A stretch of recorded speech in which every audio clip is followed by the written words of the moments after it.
Doctor ಪರಮೇಶ್ವರರ ಮನೆಗೆ ಅನೇಕ ಹಿರಿಯ ಕಾಂಗ್ರೆಸ್ ನಾಯಕರು, ಅದರಲ್ಲೂ ವಿಶೇಷವಾಗಿ ಸಚಿವರುಗಳ ಭೇಟಿ ಕೊಟ್ಟರು. ಅಲ್ಲಿಂದ ಹೊರಗೆ ಬಂದ ನಂತರ ಅವರನ್ನ ಬೆಂಬಲಿಸಿ ಮಾತನಾಡಿದ್ರು. DCM DK ಶಿವಕುಮಾರ್ ಅವರು ಇನ್ನೊಂದು ಮಾತನ್ನು ಹೇಳಿದ್ರು. ಪರಮೇಶ್ವರ ನನಗೆ ಹೇಳಿದ್ರು, ರಣ್ಯಾರಾವ್ ದುಡ್ಡು ಕೊಟ್ಟಿರುವ ವಿಷಯವನ್ನು ಹೇಳಿದ್ರು ಅಂತ. ಪ್ರತ್ಯೇಕವಾಗಿ ಕೇಳಿಸ್ಕೊಳ್ಳಿ. ನಾನು ಪರಮೇಶ್ವರ್ ಹತ್ರ ಮಾತಾಡಿದೆ. ಬೆಳಗ್ಗೆ ಅವ್ರ ಮನೆಗೆ ಹೋಗಿದ್ದೆ ನಾನು. ಅವರು ಒಂದು 25 ಲಕ್ಷ 15 ಲಕ್ಷ ಕೊಟ್ಟಿದ್ದಾರೆ. ನಾವೆಲ್ಲ ಸಾರ್ವಜನಿಕ ಜೀವನದಲ್ಲಿ ಇದ್ದೀವಿ. ಬೇಕಾದಷ್ಟು ಜನ ಟ್ರಸ್ಟ್ಗಳು ನಡೆಸ್ತಾರೆ. ಮದುವೆ ಸಮಾರಂಭ ಮತ್ತೊಂದರಲ್ಲಿ ಗಿಫ್ಟ್ಗಳು ಕೊಟ್ಟಿರ್ಬೋದು. ಅವ್ರದ್ದು ಯಾವುದೋ ಒಂದು ಫ್ಯಾಮಿಲಿ ಮದುವೆ ಇತ್ತು, ಗಿಫ್ಟ್ಗಳು ಕೊಟ್ಟಿರ್ಬೋದು. ಅದೇನು ಅವರೇನು ಯಾರು ಇಲ್ಲಿಗಲ್ಲಾಗೆ ಸ್ಲಮ್ ಮಾಡೋ ಇದನ್ನ ಸ್ಮಗ್ಲಿಂಗ್ ಮಾಡುವಂಥ ಪರಮೇಶ್ವರ್ ಅಂತ ಒಬ್ಬ ಪ್ರಭಾವಿ ವ್ಯಕ್ತಿ ಯಾರು ಹೇಳ್ತಾರಾ? ಯಾರು ಎನ್ಕರೇಜ್ ಮಾಡ್ತಾರಾ? ಆ ಹೆಣ್ಮಗಳು ಯಾರೋ ತಪ್ಪು ಮಾಡಿದ್ರೆ ಕಾನೂನು ಪ್ರಕಾರ ಏನು ಬೇಕಾದ್ರೂ ಶಿಕ್ಷೆ ಮಾಡಲಿ, ನಮ್ದೇನು ಅಭ್ಯಂತರ ಇಲ್ಲ. But as far Parameshwar is concern, is a law binding citizen, is a home minister of the country. We are proud of him. Is a big leader. 8 ವರ್ಷ ಅಧ್ಯಕ್ಷರಾಗಿ ನಮ್ಮ ರಾಜ್ಯಕ್ಕೆ ಬೇಕಾದ ಸರ್ವಿಸ್ ಮಾಡಿದ್ದಾರೆ. ನನ್ನ ಜೊತೆ 89ರಿಂದ ಮಂತ್ರಿ MLA ಆಗಿದ್ದಾರೆ, ಮಂತ್ರಿ ಆಗಿದ್ದಾರೆ. ನಾನು ನೋಡಿದ್ದೀನಿ.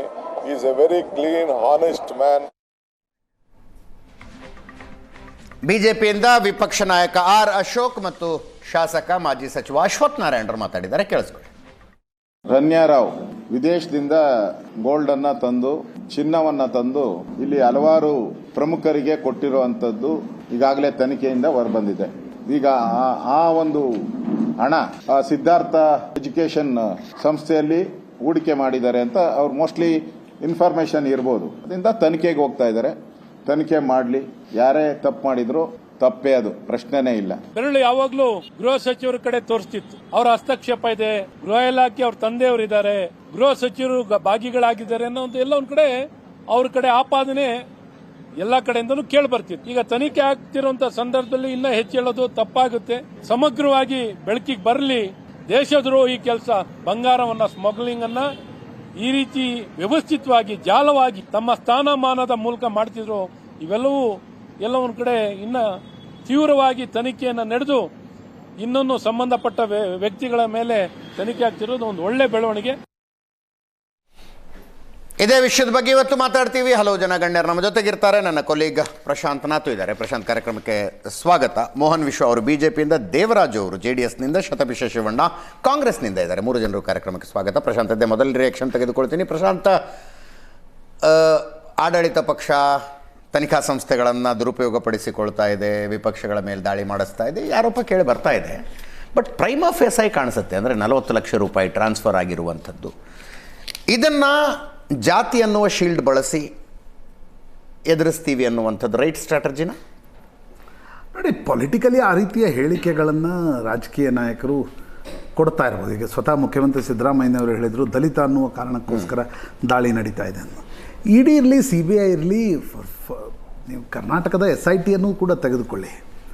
ನೀವು ಯಾವುದೇ ರೀತಿಯಾಗಿರ್ತಕ್ಕಂಥ ತಥ್ಯಗಳಿಲ್ಲದೆ, ಸಾಕ್ಷ್ಯಗಳಿಲ್ಲದೆ ಆ ರೀತಿಯ ದಾಳಿಗಳನ್ನು ನಡೆಸಲಿಕ್ಕೆ ಆಗಲ್ಲ. ನ್ಯಾಯಾಲಯಗಳಿವೆ. ಇವತ್ತು ಸುಪ್ರೀಂ ಕೋರ್ಟ್ ಸ್ವತಃ ತಮಿಳುನಾಡಿನ ಪ್ರಕರಣದಲ್ಲಿ EDಗೆ ಹೇಳಿದೆ, you are crossing your limits ಅನ್ನೋದನ್ನು. ಹಾಗಿರುವಾಗ ನಿಮಗೆ ಯಾವುದೇ ರೀತಿಯಾಗಿರ್ತಕ್ಕಂಥ ತಥ್ಯಗಳಿಲ್ಲದೆ ED ದಾಳಿ ನಡೆಸುತ್ತೆ ಅಂತಕ್ಕಂಥದ್ದಿಲ್ಲ. ಆದರೆ ಈಗೇ ಎಲ್ಲ ನಿಷ್ಕರ್ಷಕ್ಕೆ ಬಂದ್ಬಿಡ್ಬೇಕಾ? ಆ ರೀತಿನೂ ಇಲ್ಲ. ಎಸ್. ಈಗ ಹಣ ಯಾಕೆ ಕೊಟ್ಟರು? ರಣ್ಯಾರಾವ್ಗೆ ಹಣ ಕೊಟ್ರ, ಅಥವಾ ಈಗ R ಅಶೋಕ್ ಏನೋ ಹೇಳ್ತಾ ಇದ್ರು, ಅವರು ಇಲ್ಲಿ ಹೂಡಿಕೆ ಮಾಡಿದ್ರ? ಇವೆಲ್ಲವೂ ಕೂಡ ತನಿಖೆಯ ನಂತರ ಗೊತ್ತಾಗಬೇಕಾಗಿರ್ತಕ್ಕಂಥ ಸಂಗತಿ. ಬಟ್ ಒಂದು ಹುಬ್ಬೇರಿಸುವಂತೆ ಮಾಡುತ್ತೆ ಒಂದು ವಿಷಯ ಏನು, ಅದನ್ನು ಸ್ವತಃ DK ಶಿವಕುಮಾರ್ ಹೇಳಿದರು. ಇಲ್ಲ, ನಾವು ಸಾರ್ವಜನಿಕ ಜೀವನದಲ್ಲಿದ್ದೀವಿ, ಅದಕ್ಕೆ ನಾವು ಕೊಡಬೇಕಾಗತ್ತೆ 15 ಲಕ್ಷನೋ 25 ಲಕ್ಷ. ಯಾಕೆ ಕೊಟ್ರಿ? ಈಗ ರಣ್ಯಾರಾವ್ ಮಾಡ್ತಾ ಇರ್ತಕ್ಕಂಥದ್ದು ನೋಡಿ, DGPಯ ಪುತ್ರಿ, ಹೌದು, ಅಂದರೆ ದೊಡ್ಡ ಪೊಲೀಸ್ ಅಧಿಕಾರಿಯ ಪುತ್ರಿ, ಮಾಡ್ತಾ ಇರ್ತಕ್ಕಂಥ ಕೆಲಸ ಏನಿತ್ತು? ಗೋಲ್ಡ್ ಸ್ಮಗ್ಲಿಂಗ್ನಲ್ಲಿ ಭಾಗವಹಿಸಿದ್ರು. ಯಾರ ಮೇಲೆ ದಾಳಿ ನಡೆದಿದೆ? ಕರ್ನಾಟಕದ ಗೃಹ ಸಚಿವರ ಮೇಲೆ ದಾಳಿ ನಡೆದಿದೆ. ರಣ್ಯಾರಾವನ್ನು ಒಬ್ಬ ಪೊಲೀಸ್ ಕಾನ್ಸ್ಟೇಬಲ್ ಕರ್ಕೊಂಡು ಬರ್ಲಿಕ್ಕೆ ಹೋಗ್ತಿದ್ದ ಅಂತಕ್ಕಂಥ ಆರೋಪ ಇತ್ತು.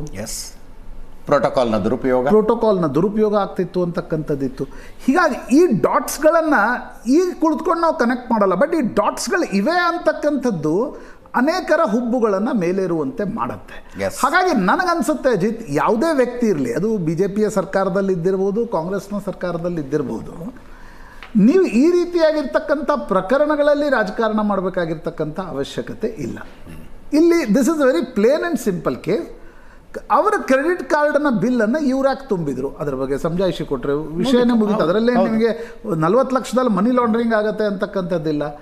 ನಿಮಗೂ ಅವ್ರಿಗೂ ಯಾವ ರೀತಿಯಾಗಿರ್ತಕ್ಕಂಥ ಟ್ರಾನ್ಸಾಕ್ಷನ್ ನಡೆದಿತ್ತು ಅಂತಕ್ಕಂಥದ್ದನ್ನು ಇಡಿ ಕೇಳ್ತಾ ಇದೆ. ಅದನ್ನು ಪರಮೇಶ್ವರ್ ಉತ್ತರ ಕೊಡ್ತಾ ಇದ್ದಾರೆ.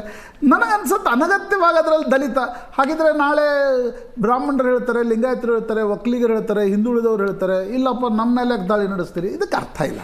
ಮುಸ್ಲಿಂ ಇದ್ದಾರೆ ದಾಳಿ ನಡೆಸ್ಬಿಡಿ, ಅಥವಾ ಮುಸ್ಲಿಂ ಇದ್ದಾರೆ ದಾಳಿ ನಡೆಸಿ. ಈ ಜಾತಿ ಧರ್ಮಕ್ಕೆ ಇದನ್ನು ಜೋಡಿಸೋದ್ರಲ್ಲಿ ದಿಸ್ ಇಸ್ ನಾನು ನಾನ್ಸೆನ್ಸ್ ಅನ್ನೋ ಪದ ಬಳಸ್ಲಿಕ್ಕೆ ಇಚ್ಛೆ ಪಡಲ್ಲ ಯಾವತ್ತಿಗೂ.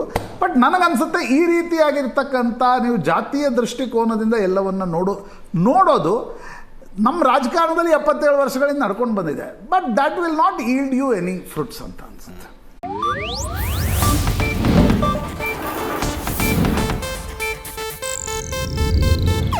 ಇದು ಏಷ್ಯಾನೆಟ್ ನ್ಯೂಸ್ ನೆಟ್ವರ್ಕ್ ಪ್ರಸ್ತುತಿ.